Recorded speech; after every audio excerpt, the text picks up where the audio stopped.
चलिए चालू होगा। प्यारे बच्चों ध्यान दीजिए, आज बीजगणित से संबंधित आपको दो चर वाले रैखिक समीकरण युग्म से संबंधित कुछ प्रश्न आपको हम बताने जा रहे हैं। दो चर वाले रैखिक समीकरण युग्म का मतलब होता है वह समीकरण जिसमें दो चर राशि हो, चाहे वो एक्स वाई के रूप में हो या पी क्यू के रूप में हो, और उसमें एक अचर राशि भी हो। तो दो चर वाले रैखिक समीकरण युग्म में जैसे आपका a x plus b y plus c is equal to 0 के रूप में हो, यानी रैखिक समीकरण ऐसा समीकरण जिसका आलेख एक सरल रेखा हो। एक ऐसा समीकरण भी होता है जो a x plus b y plus c is equal to 0 के रूप में हो, जहां ए बी तथा सी अचर राशि अर्थात a is not equal to 0 तथा b is not equal to 0 हो, और x y चर राशि।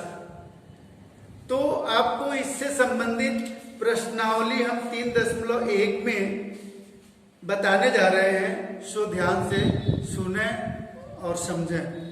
जैसे कह रहा है कि आफताब अपनी पुत्री से कहता है कि 7 वर्ष पूर्व मैं तुमसे 7 गुनी आयु का था, अब से 3 वर्ष बाद मैं तुमसे केवल 3 गुनी आयु का रह जाऊंगा।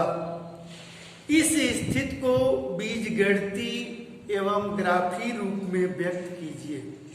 ठीक है, तो ध्यान दीजिए, यानी कह रहा आफताब अपनी पुत्री से कहता है कि 7 वर्ष पूर्व मतलब होता है पहले, 7 वर्ष पूर्व मैं तुमसे 7 गुनी आयु का था।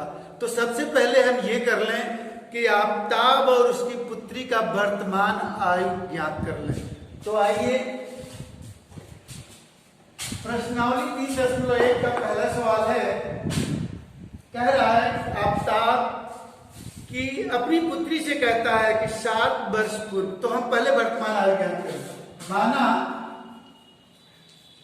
कि आफताब की वर्तमान आयु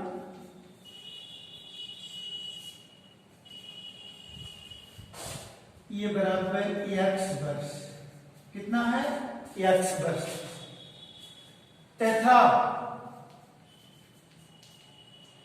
आफताब की पुत्री की वर्तमान आयु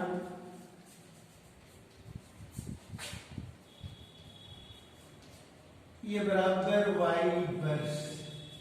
कह रहा है 7 वर्ष पूर्व, अब हम दोनों का 7 वर्ष पूर्व इसकी आयु ज्ञात करेंगे। लिखेंगे 7 वर्ष पूर्व आफताब की आयु, ये हो जाएगा x ऋण 7 वर्ष। क्यों? क्योंकि वर्तमान आयु से पहले का मतलब जितना पहले का था उतना घटा देते हैं। तथा 7 वर्ष पूर्व पुत्री की वर्तमान आयु आपका की आयु, यानी 7 वर्ष पूर्व पुत्री की आयु हो जाएगा y ऋण 7 वर्ष। लिखेंगे प्रथम शर्त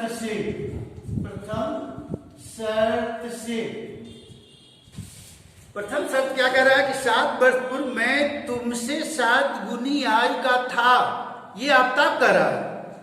तो इसका मतलब आफताब 7 वर्ष पहले क्या थी, x ऋण 7 ये बराबर, हालांकि बराबर नहीं है, हम बराबर कर रहे हैं, ये आपका है y ऋण 7। ये कह रहा है आफ्ताब अपनी पुत्री से कि 7 वर्ष पूर्व मैं तुमसे 7 गुनी आयु का था। तो 7 वर्ष पूर्व पुत्री की आयु थी y ऋण 7, तो इसमें हम 7 का गुणा कर देंगे। अब ये दोनों आपस में क्या हो जाएंगे, बराबर हो जाएंगे, दोनों आपस में बराबर हो जाएंगे। तो अब हम इसको लिख सकते हैं x ऋण 7, अब इस क्वेश्चन को तोड़ देंगे तो 7y ऋण 49, 7y ऋण 49। अब इसे हम पक्षांतर कर लें, यानी ax plus by plus c is equal to 0 के रूप में, क्योंकि बीजगणितीय रूप में व्यक्त करने को कह रहा है।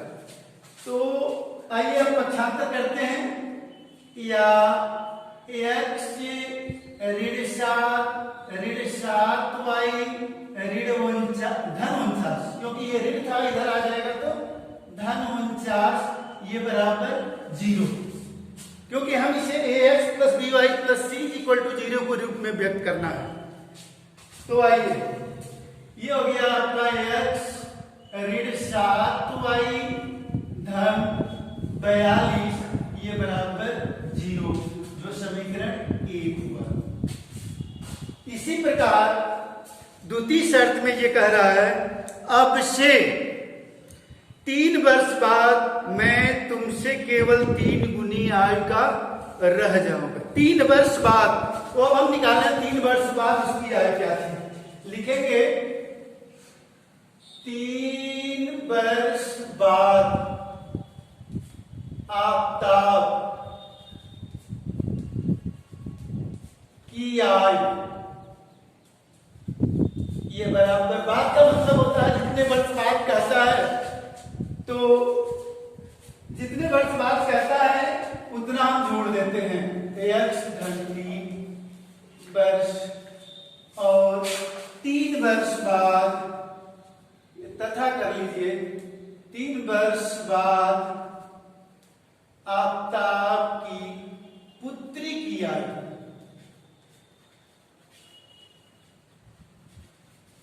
ये बराबर हो जाएगा y धन 3 वर्ष। अब आप द्वितीय शर्त लगाएंगे, पकड़ रहे हैं, द्वितीय शर्त से आफ्ताब अपनी पुत्री से कहता है कि अब से 3 वर्ष बाद मैं तुमसे केवल 3 गुनी आयु का रह जाऊंगा। तो ये हो गया x धन 3 ये बराबर y धन 3 गुणे 3, तो ये हो गया x धन 3 ये बराबर 3y धन 9। अब हम इसे ax plus by plus c is equal to 0 के रूप में व्यक्त करने के लिए हम दाएं पक्ष को पक्षांतर करके बाएं पक्ष में लाएंगे, लिखेंगे या x धन 3 ये बराबर 3y धन 9, x धन 3 ऋण 3y ऋण 9 ये बराबर 0। यानी ये आपका हो गया, देखिए जगह नहीं है, हम बगल में लिख दे रहे हैं, या x धन 3 पहले लिखिए y, x ऋण 3y धन 3 और ऋण 9, तो ये हो जाएगा ऋण 6 ये बराबर 0, यानी ऋण 9 में से धन 3 घट जाएगा। अब ये आपका समीकरण 1 और समीकरण 2 जो दोनों बीजगणितीय रूप हैं, दोनों क्या हैं, बीजगणितीय रूप हैं। अब इसके लिए ग्राफी रूप में व्यक्त करने के लिए चूंकि लंबा समय लगेगा, इसलिए इसको हम कल बताएंगे।